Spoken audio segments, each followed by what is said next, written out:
বারান্দার গ্রিলে হাত রেখে যখন দিগন্তের দিকে তাকিয়েছিলাম, ভেতরের ঘরে সাদিয়া একা, আমার চাচাতো ভাইয়ের স্ত্রী।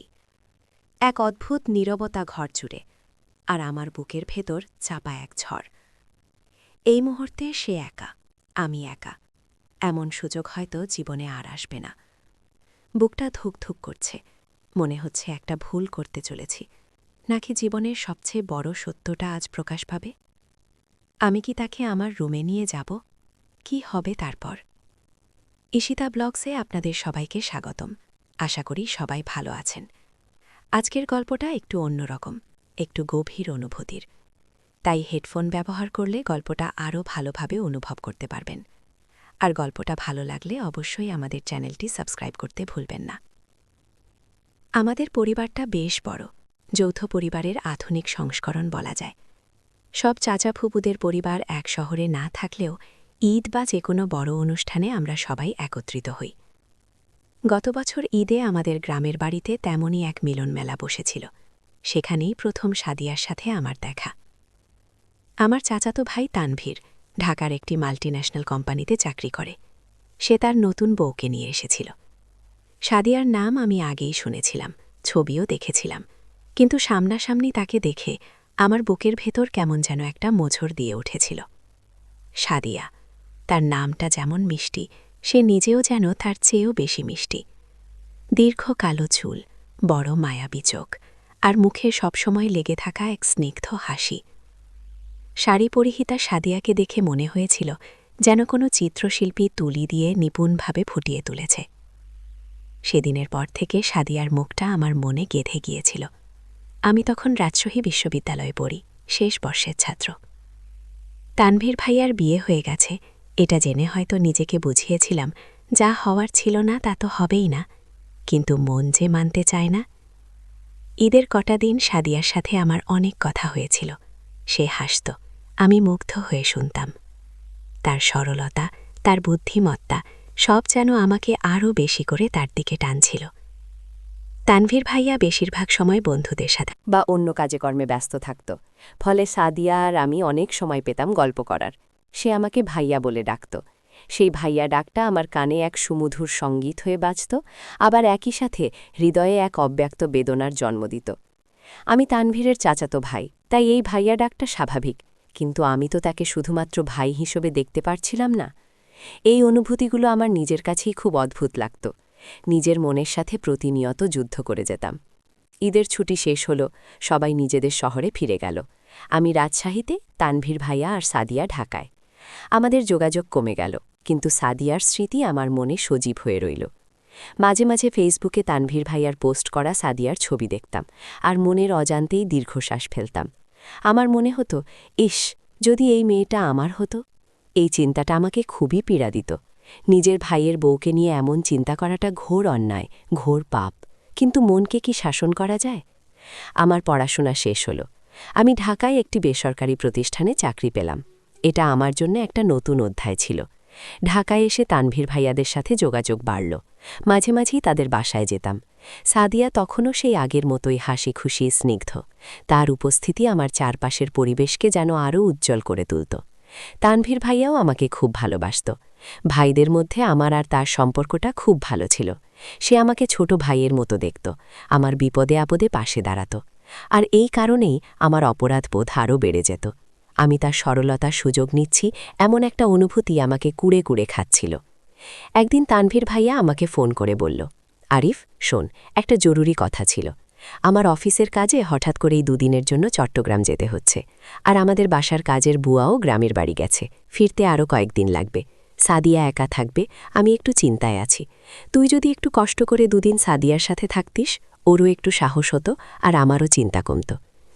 আমার বুকের ভেতরটা ধক করে উঠল। সাদিয়া একা থাকবে, আমি তার সাথে থাকব। এক মিশ্র অনুভূতি আমাকে গ্রাস করল। একদিকে চরম আনন্দ, অন্যদিকে এক গভীর ভয়। আমি কি এই সুযোগের সদ্ব্যবহার করব, নাকি নিজের আবেগকে দমন করে শুধু একজন ভাইয়ের দায়িত্ব পালন করব? আমার বিবেক আমাকে বারবার সাবধান করে দিচ্ছিল, কিন্তু মনের গভীরে লুকিয়ে থাকা আকাঙ্ক্ষা আমাকে অন্য পথে টানছিল। আমি তানভীর ভাইয়াকে বললাম, অবশ্যই ভাইয়া, কোনো সমস্যা নেই, আমি থাকব সাদিয়ার সাথে। তানভীর ভাইয়া যেন হাঁফ ছেড়ে বাঁচল। পরের দিন তানভীর ভাইয়া চট্টগ্রামের উদ্দেশ্যে রওনা হল। আমি দুপুরের খাবার খেয়ে ওদের বাসায় গেলাম। সাদিয়া দরজা খুলতেই তার মুখে এক ঝলক হাসি ফুটে উঠল। আরিফ ভাইয়া, আপনি চলে এসেছেন? তানভীর ভাইয়া ফোন করে বলেছিল, ভেতরে আসুন।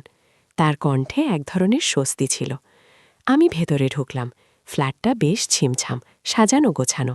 তানভীর ভাইয়া আর সাদিয়ার রুচির ছাপ স্পষ্ট। প্রথম দিনটা কেটে গেল মোটামুটি স্বাভাবিকভাবেই। সাদিয়া দুপুরে নিজের হাতে রান্না করে আমাকে খাওয়ালো। আমি মুগ্ধ হয়ে তার কাজ দেখছিলাম। সে রান্না করতে করতে মিষ্টি করে গল্প করছিল। তার প্রতিটি নড়াচড়া, প্রতিটি হাসি আমার হৃদয়ে এক গভীর রেখা এঁকে দিচ্ছিল। বিকেলে আমরা একসাথে চা খেলাম, টুকটাক গল্প করলাম।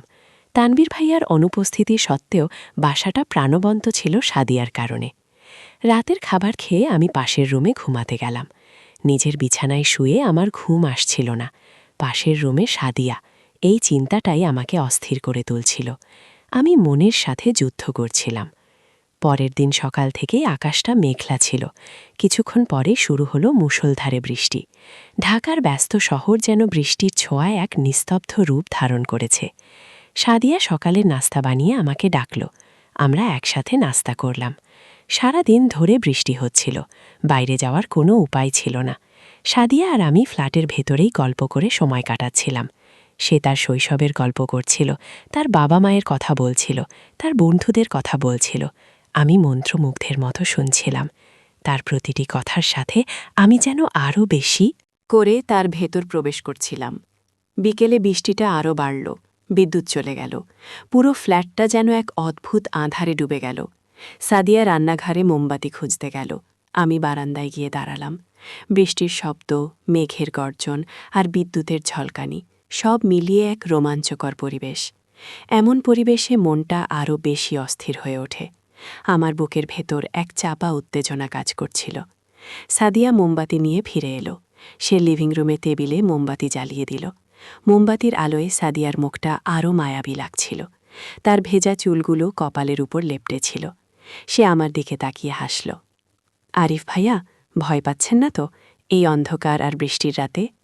আমি ওর দিকে তাকিয়ে বললাম, ভয়? কিসের ভয়? বরং এই পরিবেশটা আমার খুব ভালো লাগছে। সাদিয়া একটু চুপ করে রইল, তারপর বলল, তানভীর ভাইয়া থাকলে এমন বৃষ্টিতে আমরা একসাথে বারান্দায় বসে চা খেতাম। তার কণ্ঠে একটা বিষণ্ণতা স্পষ্ট ছিল। আমি বললাম, তুমি চাইলে এখনও চা বানাতে পারো। সাদিয়া একটু হাসল। এখন আর মেজাজ নেই, তার চেয়ে চলুন আমরা বরং গল্প করি। আমরা লিভিং রুমের সোফায় বসলাম। মোমবাতির মৃদু আলোয় আমাদের দুজনের ছায়া দেয়ালে কাঁপছিল। সাদিয়া তার শ্বশুরবাড়ির গল্প শুরু করল। তানভীর ভাইয়া তাকে কতটা ভালোবাসে, কিভাবে তার খেয়াল রাখে, সেই সব বলছিল। আমার বুকের ভেতরটা যেন ছিঁড়ে যাচ্ছিল। আমি জানি তানভীর ভাইয়া সাদিয়াকে খুব ভালোবাসে, সে একজন ভালো স্বামী। কিন্তু আমার মনে যে অন্যরকম এক অনুভূতি, আমি কিভাবে এই অনুভূতিকে দমন করব? সাদিয়া একসময় চুপ হয়ে গেল। সে আমার দিকে তাকালো, তার চোখে এক গভীর দৃষ্টি। আরিফ ভাইয়া, আপনাকে দেখে মাঝে মাঝে খুব বিষণ্ণ মনে হয়। আপনি কি কোনো কিছু নিয়ে চিন্তিত? তার এই প্রশ্নটা আমাকে চমকে দিল। আমি কি এটা তাই স্পষ্ট ছিলাম? আমি মাথা নিচু করে বললাম, না, তেমন কিছু না। আমার কাছে কিছু লুকাতে হবে না, সাদিয়া বলল। আমি জানি আপনি কিছু একটা নিয়ে কষ্ট পাচ্ছেন। আমি তানভীর ভাইয়ার বউ হলেও আপনাকে ছোট ভাইয়ের মতোই দেখি। আপনি আমাকে বিশ্বাস করে বলতে পারেন। এই কথাগুলো আমার জন্য যেন একটা দরজা খুলে দিল। আমি কি বলবো তাকে? মনের ভেতর জমে থাকা সব কথা, নাকি এই সুযোগটা হাতছাড়া করব? আমার হৃৎপিণ্ডটা যেন উন্মাদ হয়ে লাফাচ্ছিল। আমি সাহস সঞ্চয় করে বললাম, সাদিয়া, আমি জানি না কিভাবে বলবো। সাদিয়া আমার দিকে ঝুঁকে এলো। বলুন, আমি শুনছি। আমি দীর্ঘশ্বাস ফেললাম।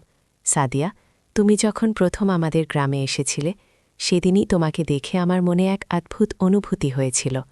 আমি জানি এটা বলা আমার উচিত নয়। তানভীর ভাইয়া আমার চাচাতো ভাই, তোমার স্বামী। কিন্তু আমি তোমাকে দেখার পর থেকে আর কাউকে ভাবতে পারিনি। তোমার হাসি, তোমার কথা বলার ধরন, তোমার প্রতিটি জিনিস আমাকে মুগ্ধ করেছে।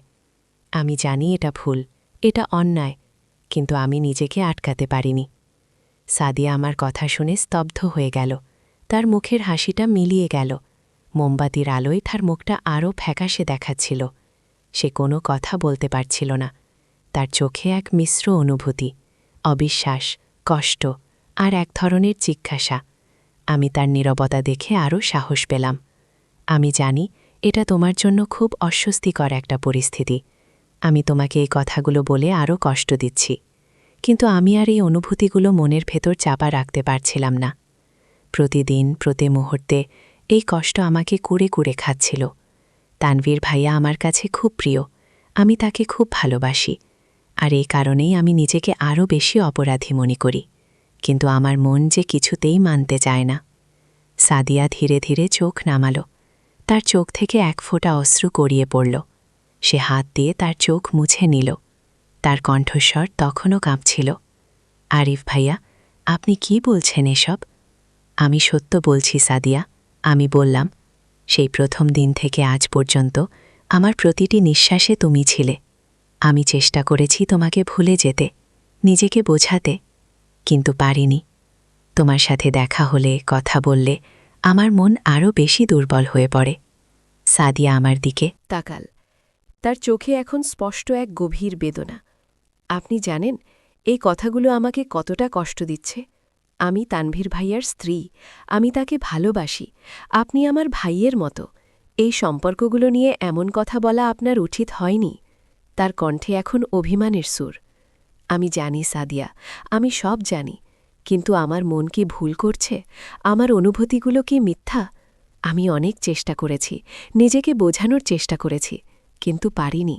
তোমার এই অভিমান, এই কষ্ট আমাকে আরও বেশি করে বুঝিয়ে দিচ্ছে যে আমি কতটা ভুল করেছি। সাদিয়া উঠে দাঁড়াল। সে জানালার দিকে গেল। বাইরে তখনও অঝোর ধারায় বৃষ্টি ঝরছে। আমি তার দিকে তাকিয়ে রইলাম। আমার মনে হল আমি সব শেষ করে দিয়েছি। আমাদের সম্পর্কটা হয়তো আর কখনোই স্বাভাবিক হবে না। আমি তাকে কষ্ট দিয়েছি, এই কষ্ট আমার জন্যেও অসহ্য ছিল। কিছুক্ষণ পর সাদিয়া ঘুরে দাঁড়াল। তার চোখে জল, কিন্তু কণ্ঠে এক দৃঢ়তা। আরিফ ভাইয়া, আপনি যা বলেছেন আমি তা শুনেছি। আমি জানি হয়তো আমার অজান্তেই আমি আপনাকে কোনোভাবে ভুল ইঙ্গিত দিয়েছি, কিন্তু আমি তানভীরকে ভালোবাসি। সে আমার স্বামী, আর আপনি আমার দেবর, আমার ভাইয়ের মতো। এই সম্পর্কের বাইরে আমি কিছু ভাবতে পারি না। আপনার এই অনুভূতিগুলো হয়তো সাময়িক, সময়ের সাথে সাথে সব ঠিক হয়ে যাবে। তার কথা শুনে আমার মনটা আরও ভেঙে গেল। আমি জানতাম এটাই হবে, কিন্তু তবুও একটা ক্ষীণ আশা ছিল। আমি মাথা নিচু করে রইলাম। আমি জানি সাদিয়া, আমি তোমাকে জোর করছি না, শুধু আমার মনের কথাগুলো বলতে চেয়েছিলাম। আমার ভুলের জন্যে আমি ক্ষমা চাইছি। সাদিয়া আমার দিকে এগিয়ে এলো। সে আমার পাশে বসল। তার হাতটা আমার হাতের ওপর রাখল। তার স্পর্শে আমার শরীর শিউরে উঠল। সে বলল, আরিফ ভাইয়া, আপনার কষ্ট আমি বুঝতে পারছি। হয়তো আপনার অনুভূতিগুলো সত্যি, কিন্তু কিছু কিছু অনুভূতিকে দমন করাই ভালো। কিছু কিছু সম্পর্ককে তার নিজের গতিপথেই চলতে দেওয়া উচিত।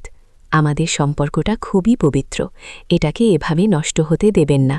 তানভীর ভাইয়া আপনাকে কতটা ভালোবাসে আপনি জানেন। এই কথাগুলো যদি তার কানে যায়, তাহলে সে কতটা কষ্ট পাবে ভেবে দেখেছেন? আমি তার দিকে তাকালাম। তার চোখে এখন আর অভিমান নেই, আছে এক গভীর সহানুভূতি আর পরামর্শ। আমি চাই না আমাদের এই সুন্দর সম্পর্কটা নষ্ট হোক। আপনি আমার ভাইয়ের মতো।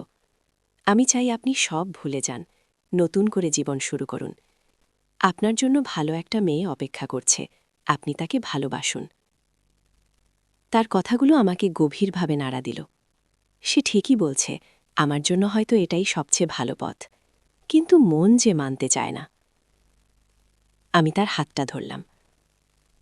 তুমি ঠিক বলছ সাদিয়া, আমি জানি তুমি ঠিক বলছ, কিন্তু এই অনুভূতিগুলো থেকে মুক্তি পাওয়া কি এত সহজ? সাদিয়া আমার দিকে তাকিয়ে মায়াবী হাসি হাসল। কষ্ট হবে জানি, কিন্তু চেষ্টা করতে হবে। আমি আপনার শুভাকাঙ্ক্ষী আরিফ ভাইয়া, আমি চাই আপনি সুখে থাকুন। আমি তার হাতটা ধরে রইলাম। এই মুহূর্তে আমার মনে হল সে শুধু একজন চাচাতো ভাইয়ের স্ত্রী নয়, সে একজন খুব ভালো মানুষ, যে আমার মনের কষ্টটা বুঝতে পারছে। আমি তোমাকে কখনো ভুলতে পারবো না সাদিয়া, আমি ফিসফিস করে বললাম। সাদিয়া আমার দিকে তাকালো। তার চোখেও এক ধরনের অব্যক্ত বেদনা। সে আমার হাতটা আলতো করে চেপে ধরল। আমি চাই আপনি আমাকে ভুলে যান, এটাই আমাদের সবার জন্য ভালো। সেই রাতে আর আমাদের কোনো কথা হলো না, আমরা শুধু নীরবতার গভীরে ডুবে রইলাম। মোমবাতির আলোয় দুজনের ছায়া কাঁপছিল। বাইরে তখনও বৃষ্টির রিমঝিম শব্দ। আমার মনে হলো এই মুহূর্তে আমি সাদিয়ার খুব কাছাকাছি, কিন্তু একই সাথে অনেক দূরে। তার হাতটা আমার হাতে ছিল, কিন্তু তার মন ছিল তানভীরের কাছে। পরের দিন সকাল হলো, বৃষ্টি থেমে গেছে, আকাশ পরিষ্কার, ঝলমলে রোদ উঠেছে। আমি সাদিয়ার কাছ থেকে বিদায় নিলাম। সে আমাকে গেট পর্যন্ত এগিয়ে দিতে এলো। তার চোখে সেই মায়াবী হাসিটা আবার ফিরে এসেছে, কিন্তু সেই রাতের কথোপকথনের রেশ আমাদের দুজনের মাঝেই রয়ে গেছে। আমি চলে আসার সময় সাদিয়া বলল, আরিফ ভাইয়া, কাল রাতের কথাগুলো আমরা দুজনেই ভুলে যাব। এটা আমাদের দুজনের গোপন কথা, তানভীর ভাইয়া যেন কখনো জানতে না পারে। আমি মাথা নাড়লাম। আমিও তাই চাই সাদিয়া, তোমার কথাগুলো আমার মনে থাকবে। আমি চেষ্টা করব সব ভুলে যেতে। বাসা থেকে বেরিয়ে আমি যখন রিকশায় উঠলাম, তখন আমার মনটা এক অদ্ভুত শূন্যতায় ভরেছিল। আমি সাদিয়ার কাছে আমার মনের কথা বলতে পেরেছি, এটা একটা স্বস্তি। কিন্তু একই সাথে আমি জানি এই অনুভূতিগুলো আমাকে সারা জীবন বয়ে বেড়াতে হবে। চাচাতো ভাইয়ার সুন্দরী বউকে একা পেয়ে রুমে নিয়ে যা করলাম তা ছিল আমার মনের সবচেয়ে গভীর অনুভূতিগুলো প্রকাশ করা। যা করলাম তা ছিল এক নীরব প্রতিজ্ঞা, এক লুকানো ভালোবাসা, যা কোনো দিন পূর্ণতা পাবে না। এই স্মৃতিটা হয়তো আমার জীবনের সবচেয়ে রোমান্টিক, সবচেয়ে বেদনার্থ অধ্যায় হয়ে থাকবে। সাদিয়ার সেই মায়াবী মুখটা, সেই মোমবাতির আলোয় তার চোখের জল, আর তার সেই শান্ত দৃঢ় কণ্ঠস্বর, সব আমার মনে অমলিন হয়ে থাকবে। আমি জানি এখন আমার কাজ হলো তানভীর ভাইয়ার প্রতি আমার দায়িত্ব পালন করা, আর সাদিয়াকে তার স্বামীর সাথে সুখী দেখে নিজেকে সান্ত্বনা দেওয়া। এটাই হয়তো আমার নিয়তি। গল্পটা আপনাদের কেমন লাগলো অবশ্যই কমেন্ট করে জানাবেন। যদি ভালো লাগে তাহলে একটা লাইক দিয়ে দিন, আর অবশ্যই ঈশিতা ব্লগস চ্যানেলটি সাবস্ক্রাইব করে আমাদের পাশে থাকুন। আপনাদের উৎসাহ পেলে আমরা আরও নতুন নতুন গল্প নিয়ে হাজির হব। ধন্যবাদ।